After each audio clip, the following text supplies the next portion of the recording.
Hello, welcome to Sun's kitchenette. ഇന്ന് നമ്മൾ തയ്യാറാക്കുന്നത് വെണ്ടയ്ക്ക കിച്ചടിയാണ്. ഇത് വളരെ കുറഞ്ഞ ചേരുവകൾ കൊണ്ട് വളരെ എളുപ്പത്തിൽ തന്നെ രുചികരമായി തയ്യാറാക്കിയെടുക്കാൻ പറ്റിയ ഒന്നാണ്.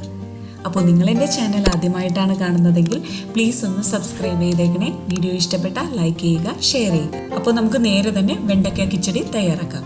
അതിനായിട്ട് ഞാനിവിടെ 1 കപ്പ് അധികം പുളിയില്ലാത്ത തൈര് കട്ടകളെല്ലാം ഒന്ന് ഉടച്ചതിന് ശേഷം എടുത്തിരിക്കുന്നതാണിത്. ഇനി ഇതിലേക്ക് ആവശ്യത്തിന് ഉപ്പ് ചേർത്ത് നന്നായി ഒന്ന് യോജിപ്പിച്ച് വെക്കാം.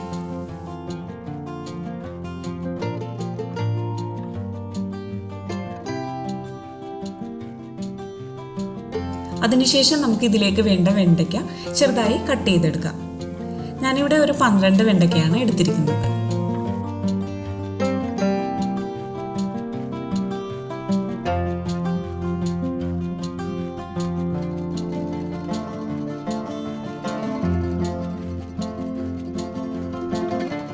ഇനി ചൂടായ പാനിലേക്ക് 1.5 ടേബിൾ സ്പൂൺ വെളിച്ചെണ്ണ ഒഴിക്കാം. ഇതിലേക്ക് അരിഞ്ഞു വെച്ചിരിക്കുന്ന വെണ്ടയ്ക്ക ചേർത്ത് കൊടുക്കാം. അതിനുശേഷം ഒരു പച്ചമുളക് ചെറുതായി അരിഞ്ഞതും ആവശ്യത്തിന് ഉപ്പും കൂടി ചേർത്ത് ഇത് നമുക്ക് ലോ ഫ്ലെയിമിൽ വെച്ച് ഫ്രൈ ചെയ്തെടുക്കാം.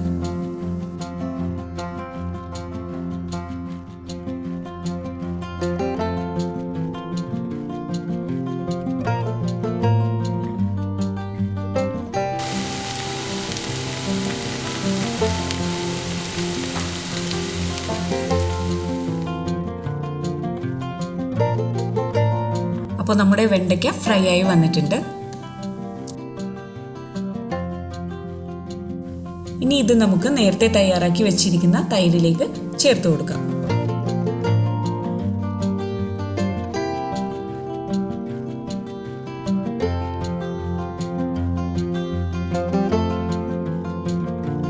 അതിനുശേഷം ഇതിലേക്ക് കടുക് താളിച്ച് ചേർക്കാം. ചൂടായ വെളിച്ചെണ്ണയിലേക്ക് 1/2 ടീസ്പൂൺ കടുക്, 3 ചെറിയുള്ളി, 2 വറ്റൽമുളക്, കുറച്ച് കറിവേപ്പിലയും കൂടി ചേർത്ത് താളിച്ച് ഇതിലേക്ക് ചേർത്ത് കൊടുക്കാം.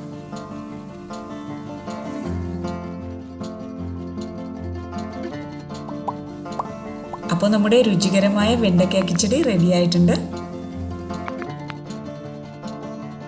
കിച്ചടി സദ്യകളിൽ ഒഴിച്ചുകൂടാനാവാത്ത ഒന്നാണ്. പലതരം കിച്ചടികൾ പല രുചിയിലും നമ്മൾ കഴിച്ചിട്ടുണ്ട്.